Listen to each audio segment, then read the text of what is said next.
Hoy nos acompaña de manera virtual Marcelo Espinel, subdirector de la Fundación Ciudadanía y Desarrollo. Y empiezo preguntándole a Marcelo cómo evalúa el desempeño legislativo en el año 2022, ya como para ir entrando en detalle también de los análisis de estudios que ha hecho el Observatorio Legislativo de la Fundación Ciudadanía y Desarrollo. Marcelo, muy buenos días, feliz inicio de año. Héctor, muy buenos días, un cordial y atento saludo, así como mis mejores deseos, tanto para ti como a tu distinguida audiencia. Pues sí, desafortunadamente la Asamblea Nacional durante el año 2022 sigue entrampada en el conflicto político, no goza de la confianza de la ciudadanía, y creo que, por un lado, esto es algo que no solo sucede en Ecuador, sucede en todos los parlamentos del mundo. Encontramos funciones legislativas que son incapaces de conectar con las necesidades de la ciudadanía.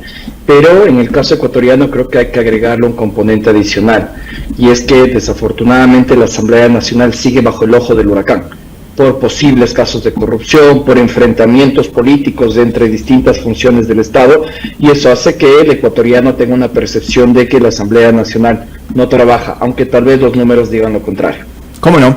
Tengo aquí al frente, y Marcelo tuvo la bondad de ayudarme la noche de ayer con el reporte mensual de la gestión de la Asamblea Nacional, de acuerdo con los datos que maneja la Fundación Ciudadanía y Desarrollo. Voy a leer un par de puntos aquí que me parecen interesantes. Después de más de 15 meses de gestión, algunos legisladores no han presentado proyectos incumpliendo sus funciones. La presentación y aprobación de leyes se mantiene en un rango promedio, 15 leyes anuales y más de 300 proyectos. Se sigue legislando con retraso. La mayor parte de leyes aprobadas son rezagadas de periodos anteriores. Apenas el 5% de los proyectos han sido aprobados oportunamente.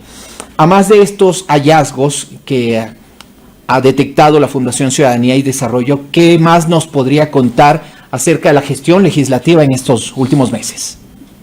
Es interesante identificar aquí que apenas el 5% de los proyectos de ley que se han aprobado durante este tiempo de trabajo de la Asamblea Nacional, estos casi 2 años, corresponden al actual periodo legislativo, pero esto no hay que verlo como algo negativo.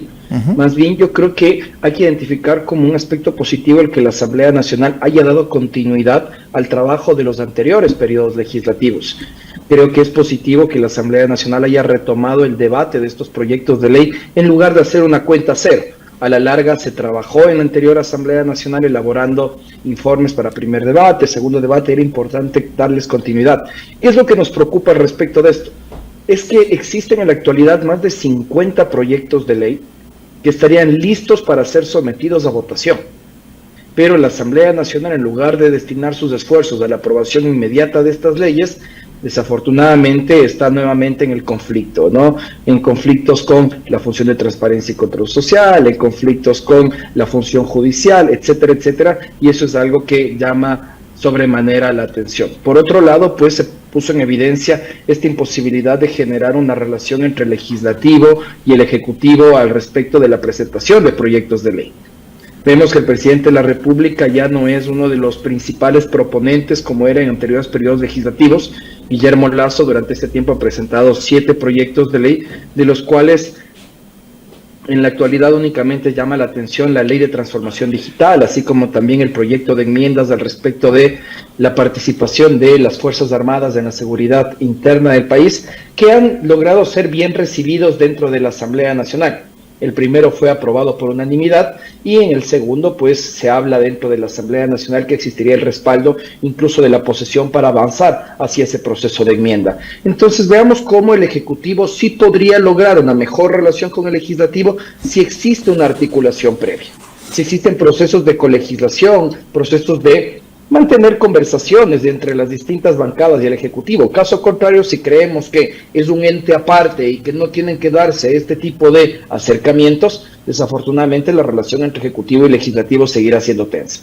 Marcelo, entonces, es verdad, hay que analizarlo desde estas dos aristas. No todo es negativo, tampoco no todo es positivo, obviamente. Hay que ir viendo los diversos matices que se presentan en el Legislativo, pero le pregunto también aquí un análisis que podría ir paralelo al que ustedes como fundación están haciendo. ¿Está faltando promoción del trabajo que se hace en el legislativo ¿O es que también esta suerte de activación permanente de problemas en la función legislativa viene dada por ese inconformismo de quienes antes eran la mayoría y hoy están en la oposición al actual titular de esa función? Hace algunos meses atrás, Néstor, desarrollamos un informe que analizaba las causas y posibles soluciones para la falta de credibilidad de la Asamblea Nacional. Y esto fue desarrollado con una consultora argentina y una organización argentina que trabaja en temas de fortalecimiento legislativo. Y es curioso cómo se puede identificar que la desconfianza en la institución no responde a la actuación de los 137 integrantes, sino que probablemente una actuación negativa de uno de los legisladores termina afectando a toda la institución. Y desafortunadamente la Asamblea Nacional, en lugar de empezar a implementar políticas institucionales que buscan recuperar la confianza, también se lo hace de forma individual. Los legisladores de forma individual tratan de recuperar la confianza del ciudadano en su gestión particular y no se buscan estas políticas articuladas, integrales, que traten de comunicar al ciudadano qué es lo que hace la Asamblea Nacional, cuál es la importancia de la Asamblea Nacional dentro de una democracia republicana, y eso ha afectado sin duda la credibilidad de la institución. Por otro lado, en el año 2020 se hicieron reformas a la Ley Orgánica de la Función Legislativa para que se empiece a transparentar de mejor manera el trabajo de la Asamblea Nacional, esto a través de un reglamento de Parlamento Abierto. Desafortunadamente, el reglamento no está siendo cumplido por la Asamblea Nacional. La Asamblea Nacional no transparenta adecuadamente su gestión. Es algo tan sencillo como ingresar a la página web de la Asamblea Nacional e identificar que, por ejemplo, el Consejo de Administración Legislativa, que es la institución más importante de la Asamblea Nacional, no da a conocer a la ciudadanía de una forma adecuada su trabajo. Es tan sencillo como poder identificar que los ciudadanos no podemos conocer si el asambleísta está presentando o no observaciones a proyectos de ley, o algo tan simple como la constatación de quórum. Los ciudadanos ni siquiera podemos saber si es que la Asamblea Nacional está iniciando a tiempo sus sesiones, tanto del Pleno como de comisiones. Entonces, esta falta de acceso a la información pública lo que da como resultado es que los ciudadanos desconfiemos, porque no podemos evaluar tal vez el trabajo positivo y extenso que sin duda realiza la Asamblea Nacional. Claro, y en ese sentido, ¿existe algún factor, Marcelo, que usted considere que pudiera, digamos, aumentar la mala imagen de la Asamblea Nacional? ¿O es que esta serie de faltas, o digamos, la falta de consensos entre los diversos bloques y actores que trabajan en la Asamblea Nacional son las que terminan determinando, la imagen hacia afuera de toda la función legislativa? Yo creo que tal vez no va por la falta de consenso, porque, por ejemplo, si es que nosotros analizamos el número de proyectos de ley aprobados por el último periodo legislativo, se mantiene en el mismo número que anteriores periodos legislativos, es decir, se están dando votaciones dentro de la Asamblea Nacional en un número promedio, como le indico, de los últimos 4 periodos legislativos. Existe trabajo dentro del Parlamento. Lo que afecta a la imagen de la Asamblea Nacional es cuando vemos un asambleísta involucrado en un posible caso de diezmos. Lo que afecta a la imagen de la Asamblea Nacional, por ejemplo, es que hay un fenómeno que sucede con los parlamentos, Néstor, y es que, a diferencia de un alcalde, de un presidente que puede entregar un hospital, una carretera, una escuela, los ciudadanos no vemos de forma directa, inmediata, los efectos positivos o negativos, en este caso, de una ley. Y creemos que tal vez el trabajo de los asambleístas es innecesario. Entonces, este fenómeno específico que sucede en los parlamentos hace que los ciudadanos crean que el trabajo de la Asamblea Nacional es, pues como comentaba hace un momento, innecesario o ineficiente. Claro, estéril en algunos casos. Pero ¿no cree, Marcelo, que a veces, por ejemplo, prima ese falso espíritu de cuerpo entre los asambleístas y al final del día no se ponen todos de acuerdo y dicen, bueno, si hay un mal elemento, lo separamos y seguimos adelante? Y eso muchas veces no sucede, sino que más bien el legislativo se entrampa en procesos extensos, demorados, y eso es lo que termina generando también esa opinión pública adversa. Por supuesto que sí. Por ejemplo, recordemos el caso más reciente de autodepuración en la Asamblea Nacional de la asambleísta Guadalupe Llori. El hecho de que la Asamblea Nacional no haya tomado una resolución al respecto de una sanción hacia la legisladora hace que el ciudadano también diga, bueno, entre ellos se protege. Entre ellos protegen a personas que tal vez actuaron en contra de la ley o en contra de ciertos principios éticos y morales. Y también eso podemos verlo con los juicios políticos. A pesar de que existe una gran cantidad de solicitudes de juicios políticos dentro de este periodo legislativo, tenemos una Asamblea Nacional que llega tarde. ¿Y a qué me refiero con que llega tarde, Néstor? Por ejemplo, veamos el juicio político en contra de la ex ministra de Salud, Verónica Garzón, o el ex ministro del Interior, Patricio Carrillo. Ministros que salieron hace varios meses atrás de funciones, en junio y julio respectivamente, y que la Asamblea Nacional recién está tratando sus procesos de juicio político. Y esto se debe a que en las últimas reformas de la Ley Orgánica de la Función Legislativa no se permite el tratamiento simultáneo de juicios políticos, y esto afecta al principio de oportunidad política. Entonces también existen ciertas normas que a la Asamblea Nacional le atan de manos para dar una respuesta efectiva e inmediata hacia los requerimientos de la ciudadanía. ¿Pero no está en manos de ellos mismos como legisladores el cambiar eso? Por supuesto, deberían iniciar un proceso de reforma. Ahora también hay que identificar algo. Esta Ley Orgánica de la Función Legislativa, recién reformada, entró en funciones precisamente con el actual periodo legislativo. Claro. Entonces, recién estamos evidenciando que tiene problemas la ley y hay que iniciar el proceso de reforma. Sí, termina siendo un cuento de nunca acabar. Y permítame complementar, Marcelo, lo que usted me acaba de mencionar, a propósito del informe de la Fundación. El número elevado de juicios políticos, 18, a diferencia del periodo 2017-2021, sí refleja un mayor espectro a la hora de fiscalizar, puesto que son 16 distintas autoridades interpeladas. Solo hay doble solicitud en contra de Freddy Carrión, Víctor Anchundia y el Consejo de Participación Ciudadana y Control Social. La efectividad de los juicios políticos, dice el informe, responde al principio de oportunidad, los cuales deben tener el abuso u omisión de la autoridad pública en la Asamblea. Esto no ocurre puesto que los procesos son dilatados e inoportunos. Ahí está lo que usted mencionaba. Exactamente, el proceso de fiscalización está teniendo problemas aún dentro de la Asamblea Nacional y eso también es algo que es necesario tratar de hacer ejercicios de pedagogía hacia la ciudadanía. A veces creemos que la Asamblea Nacional, pues, su trabajo, como bien comentabas, es innecesario, es estéril y que solo se limita a aprobar leyes. El proceso de control político que tiene que hacer la Asamblea Nacional también es importante para que exista el equilibrio de poderes que, como indicaba, debe existir en toda democracia republicana. Y para esto, pues, la Asamblea Nacional debería tener herramientas mucho más efectivas para fiscalizar. Y actualmente la Ley Orgánica de la Función Legislativa no es una herramienta efectiva. Marcelo, permítame separarme un poquito del informe y dirigir nuestra conversación también a la próxima consulta popular, porque es un tema que seguramente para muchos de nosotros va a ser muy importante, pero también hay que decirlo, lamentablemente no es así para la gran mayoría de ciudadanos, no están plenamente informados sobre lo que se va a preguntar en la próxima consulta y sobre todo algunos temas que tocan a las diversas instituciones del Estado, una de ellas la función legislativa a través de la Asamblea Nacional. Mucho se ha hablado acerca del número de asambleístas, mucho se ha hablado sobre el tema de la representatividad y lo que pasaría en una próxima asamblea de darse los resultados que por lo menos el gobierno espera en la próxima consulta. ¿Cómo lo mira usted? ¿Cómo lo mira la Fundación Ciudadanía y Desarrollo? Bueno, en primer lugar, creo que podemos abordar la pregunta referente a la reducción del número de asambleístas, ¿no?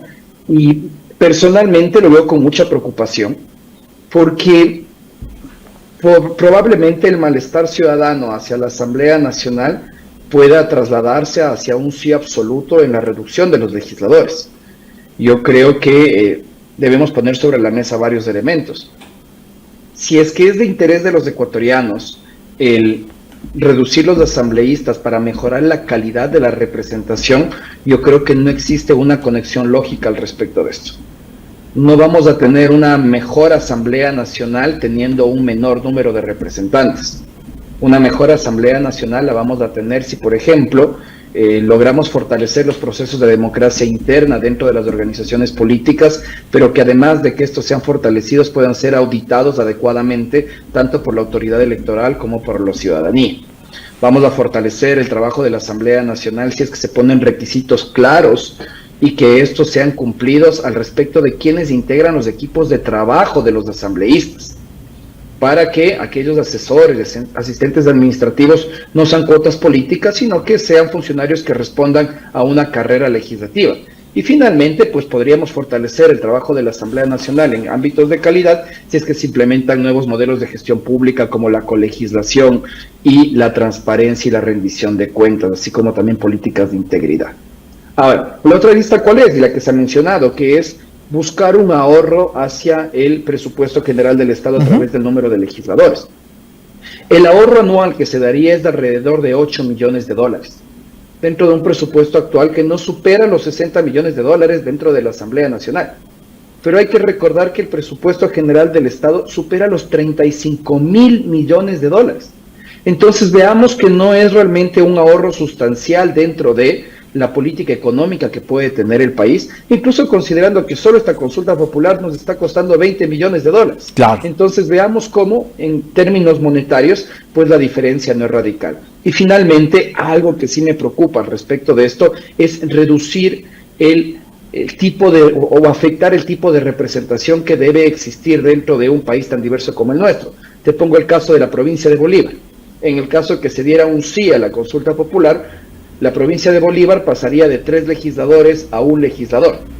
Yo no sé si es que, por ejemplo, se puede representar a la diversidad que existe dentro de la provincia de Bolívar con un solo legislador. El hecho de que el número de legisladores sea el que tenemos ahora es que precisamente busque representar la diversidad que pueden existir, como por ejemplo en provincias que existe una alta presencia de población indígena, así como también una alta presencia de migración, como provincias como las de la Amazonía, así como también provincias como Pichincha y Guayas. Eso es algo que lo veo con preocupación, y finalmente la reforma también apuntaría a devolver la facultad de designación de autoridades de control por parte de la Asamblea Nacional y ya no por parte del Consejo de Participación Ciudadana y Control Social. En este aspecto creo que es una reforma positiva. Creo que es adecuado que se le devuelva al Parlamento esta posibilidad de designar autoridades de control, pero también hay que ser muy cuidadosos con algo. Estamos frente a una Asamblea Nacional que está acusada por, no solo en este periodo legislativo, sino en anteriores, por mantener procesos opacos y también por posibles actos de corrupción. Entonces, si es que vamos a devolver esta facultad de designar autoridades de control, hay que precautelar que estos procesos realmente sean transparentes, que los procesos de designación a través de méritos y oposición sean lo más objetivos posibles, y también que puedan ser auditados tanto por los mismos funcionarios de la Asamblea Nacional, entiéndase los asambleístas, así como también por parte de la ciudadanía. Y es que justamente hace algunos años, uno de los grandes debates, recuerdo yo, estaba dado porque se retire a la función legislativa de la potestad de nominar ciertas autoridades, justamente por esa opacidad, por irregularidades, por procesos que no estaban lo suficientemente claros, no eran transparentes, o porque primaba la mala política, en definitiva. Pero ahora ha pasado un tiempo y volveríamos eventualmente a eso mismo, eso que en algún momento criticamos. Sí, exactamente. Ahora, aquí hay un punto que también me preocupa, Néstor, y es que en el Ecuador cada 4 años nos convertimos en un laboratorio de la democracia. Sí. Cada 4 años, o a través de una asamblea constituyente, a través de un proceso de reforma constitucional, a través de consultas populares o consejos transitorios, queremos cambiar la forma en la que funciona nuestro país. Y en un laboratorio siempre hay ratones, y desafortunadamente los ratones de ese laboratorio somos los ecuatorianos. Claro. Estamos frente al antojo del político de turno que considera que hay que cambiar la forma en la que funciona el Ecuador, y eso no nos permite fortalecer el Estado de Derecho ni fortalecer a las instituciones públicas en el país. Personalmente considero que el Consejo de Participación Ciudadana y Control Social nunca debía existir, no debía tener una facultad como la de designación de autoridades de control, sino que siempre debía radicar en la Asamblea Nacional, y esperemos que, a pesar de estos cambios constantes, este sea el definitivo y que nos ayude a tener una democracia mucho más sólida, estable, y que garantice sobre todo transparencia en la designación de estas autoridades. Son las 7 de la mañana con 29 minutos. Nuestro invitado a esta hora, Marcelo Espinel, quien es subdirector de la Fundación Ciudadanía y Desarrollo. Permítame, Marcelo, volver a una reflexión suya de hace un instante, cuando citaba el caso de la provincia de Bolívar, y lo que eventualmente podría suceder de darse un resultado en la próxima consulta popular. Aquí no quiero entrar en detalles, si sí, si no, etcétera, etcétera, pero sí me parecería importante, Marcelo, de acuerdo a las proyecciones, y sobre todo usted que es muy conocedor del tema legislativo, a diario se la pasa estudiando el tema legislativo, su problemática, sus incidencias, sus actores, etcétera, etcétera, ¿qué otras provincias podrían verse afectadas con los resultados de la próxima consulta y quedarse con tan solo un legislador, un asambleísta? Este dato no lo tengo a la mano, pero esto sucede en las provincias que actualmente tienen alrededor de 3 legisladores. Okay. Se me viene a la mente provincias como las de Tungurahua, provincias como las de Napo, pero ojo, también provincias grandes como las de Pichincha y Guayas van a ver reducidos el número de legisladores en el caso de que se acepte esta reforma a la Constitución por parte de la ciudadanía. Hay que considerar que de los 137 legisladores que tenemos ahora, en el caso de que no se acepte la reforma, pasaríamos alrededor de 155. En el caso de que la ciudadanía se pronuncie a favor de la reforma, bajaríamos alrededor de 100 legisladores. Entonces, identifiquemos que hay 37 legisladores que se perderían y que serían repartidos dentro de distintas provincias del país. Yo creo que, insisto, la reducción del número de legisladores no tiene una relación lógica con el aumento de la calidad de la representación. Y lo que queremos los ecuatorianos a la larga es que se aumente esta calidad de la representación legislativa. Más allá de la molestia que podemos tener con la institución, creo que es importante avanzar hacia un proceso en el que se fortalezca. Por ejemplo, también es importante decir que si uno hace una comparación a nivel regional, Ecuador no es de los países que tienen un mayor número de legisladores en relación al número de habitantes. De hecho, Ecuador ocupa uno de los lugares más bajos dentro de los 18 países de América Latina al respecto de esta relación de representación entre la ciudadanía y el número de parlamentarios. Un par de inquietudes adicionales para Marcelo Spinelli en esta mañana. La Asamblea Nacional tiene algunos retos para este 2023. Uno de los principales será renovar a sus autoridades. ¿Pudiera esto contribuir a cambiar o por lo menos a comenzar un proceso de cambio de la imagen del legislativo, Marcelo? Creo que es una gran oportunidad el poder elegir un nuevo presidente de la Asamblea o presidenta de la Asamblea Nacional, así como también el resto de integrantes del Consejo de Administración Legislativa.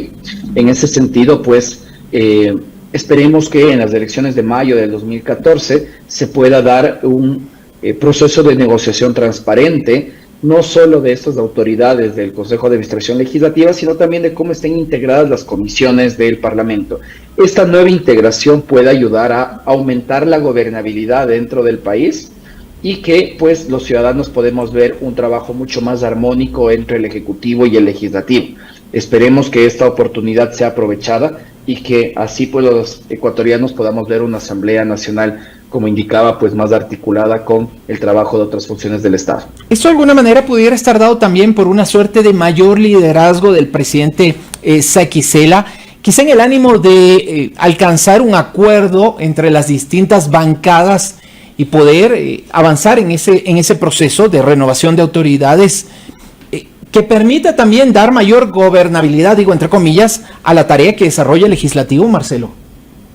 Bueno, yo creo que por un lado el actual presidente Virgilio Saquicela podría buscar la reelección como en este caso como presidente de la Asamblea Nacional, pero yo no descartaría que la bancada que tiene una mayor cantidad de integrantes, que es UNES, que tiene 49 legisladores, tal vez en acuerdo con los asambleístas de oposición, decidan que sea alguien de UNES quien presida la Asamblea Nacional y ya no alguien de Pachacuti como fue en su momento. Hay que identificar que desde el inicio del periodo legislativo a la actualidad se dio un cambio en la conformación de la Asamblea Nacional. Por ejemplo, Pachacuti pasó de tener 25 legisladores a tener 18 legisladores. La izquierda democrática ya no puede constituirse como una bancada, en la actualidad solo tiene 10 legisladores. El Partido Social Cristiano está a un legislador de perder la posibilidad de seguir siendo una bancada. Entonces veamos cómo este cambio en la integración de las organizaciones políticas también podría influir en cómo se generen estos acuerdos, tanto para elegir autoridades, así como también al respecto de cómo se integren las comisiones. Creo yo que también el que entra más debilitado a esta negociación, que será en 5 meses, sigue siendo el gobierno, ¿no? El gobierno con un número muy bajo de legisladores, con una mayor oposición dentro de la Asamblea Nacional y con una bancada del Acuerdo Nacional que ya no tiene un peso gravitante dentro de las negociaciones dentro del legislativo. Claro, y la última pregunta. Dentro de las diversas leyes que están pendientes, desde su punto de vista, ¿a cuáles deberá poner especial atención esta Asamblea Nacional en 2023? Bueno, existen proyectos de ley que sí están rezagados. Dentro de estos 52 proyectos de ley que están listos para segundo debate, creo que es importante mencionar a las reformas al Código Penal sobre el delito de tenencia y porte de armas. Existen reformas en materia de las pensiones vitalicias que reciben los exmandatarios que podrían ayudar también a cambiar la imagen de la Asamblea Nacional. Por otro lado, las reformas a la ley de minería, la ley de sociedad civil, que es una ley que la Asamblea Nacional nos debe hace ya 12 años, las reformas a la contratación pública, que son también reformas puntuales que siguen siendo relegadas. Y por otro lado, pues llama la atención que existen códigos que fueron aprobados en periodos legislativos anteriores, pero que la Asamblea Nacional no los ha retomado, como el nuevo Código de la Niñez y Adolescencia y también el Código de la Salud, un proyecto de ley que le costó 8 años a la Asamblea Nacional aprobarlo, que fue vetado totalmente por el presidente Moreno y que la Asamblea Nacional, al haber ya transcurrido más de 2 años de ese veto, pues podría en un solo debate someterlo a aprobación y que de esta manera los ecuatorianos tengamos un Código de la Salud que nos pueda ayudar a enfrentar de forma integral las problemáticas del sector. Bueno, hay temas de enorme importancia para los ecuatorianos que deberán ser tratados por esta Asamblea Nacional. Marcelo, muchísimas gracias. Buen inicio de año 2023.